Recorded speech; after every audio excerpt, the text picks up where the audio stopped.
बहरहाल देश के नौजवानों ने स्टार्टअप इंडिया योजना को हाथों हाथ लिया है और इस वक्त अगर सोशल साइट्स की बात करें तो hashtag startup India top trend बन चुका है, सबसे ऊपर ट्रेंड कर रहा है। और ये कहीं ना कहीं ये दिखाता है कि देश का नौजवान इस योजना को किस तरह से ले रहा है और प्रधानमंत्री नरेंद्र मोदी का कि किस तरह से वो तारीफ कर रहा है इसको लेकर। और अब बात राहुल गांधी के महाराष्ट्र दौरे की। कांग्रेस उपाध्यक्ष राहुल गांधी इन दिनों मुंबई के दौरे पर हैं। अपने दौरे के अंतिम दिन उन्होंने मुंबई में बिजली के बढ़ी दरों का विरोध करने के लिए बांद्रा से धारावी तक पदयात्रा निकाली। इससे पहले उन्होंने मैनेजमेंट के छात्रों को भी संबोधित किया और केंद्र की नीतियों का विरोध किया। राहुल ने आरोप लगाया कि बीजेपी जानबूझकर जीएसटी बिल लटका रही है और ठीकरा कांग्रेस पर फोड़ रही है।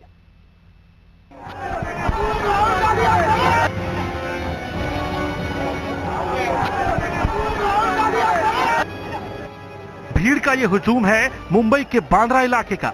2 दिन के दौरे पर मुंबई पहुंचे कांग्रेस उपाध्यक्ष राहुल गांधी ने बांद्रा से धारावी तक करीब 7 किलोमीटर की पदयात्रा की। मुद्दा था मुंबई में बिजली के बड़े दामों का विरोध करना। राहुल की इस यात्रा के दौरान प्रदेश कांग्रेस के लगभग सभी बड़े नेता मौजूद थे। अपनी यात्रा से पहले राहुल गांधी ने मैनेजमेंट के छात्रों को भी संबोधित किया। इस मौके पर उन्होंने केंद्र की एनडीए सरकार की खूब आलोचना की। The biggest problem that India is facing today, whether it is in economy, whether it is in education, whether it is with dealing with Pakistan, is a massive centralization of power. Everything is being done by 3 or 4 people, 5 people, 6 people. इससे पहले राहुल गांधी ने साफ किया कि Congress GST के विरोध में नहीं है, लेकिन इससे पहले सरकार टैक्स की अधिकतम सीमा तय करे। जीएसटी के विरोध में सदन नहीं चलने देने के आरोप पर राहुल का कहना था कि कांग्रेस कभी भी संसद में गतिरोध पैदा कर बिल के विरोध का रास्ता नहीं अपनाना चाहती और ये कोई रास्ता भी नहीं हो सकता है। राहुल ने कहा कि कांग्रेस की ओर से जो जीएसटी बिल लाया गया था, बीजेपी ने उसका 7 सालों तक विरोध किया और जीएसटी को पास होने से रोका था। The day these conditions are accepted, the day the condition of a cap on tax is accepted, the day the dispute resolution point of ours is accepted is the day we will pass the GST. It will take 15 minutes.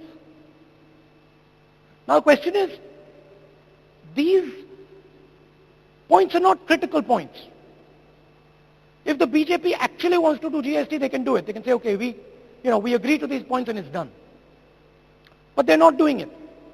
And they haven't been doing it now for a decent amount of time. Rahul ने केंद्र पर आरोप लगाया कि सरकार का ध्यान खेती और किसान पर नहीं, दूसरी चीजों पर है। यही वजह है कि सरकार की नीतियों के कारण किसानों को आत्महत्या करने पर मजबूर होना पड़ रहा है।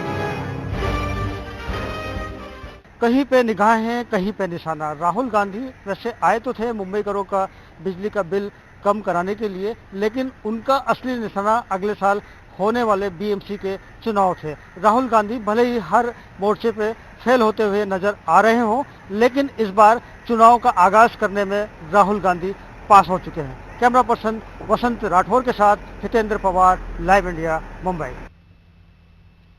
और फिल्म स्टार आमिर खान के खिलाफ बीजेपी नेताओं की जुबान दिन ब दिन तीखी होती जा रही है। पहले राम माधव, फिर कैलाश विजयवर्गीय और अब सुब्रमण्यम स्वामी ने तो सारी हदें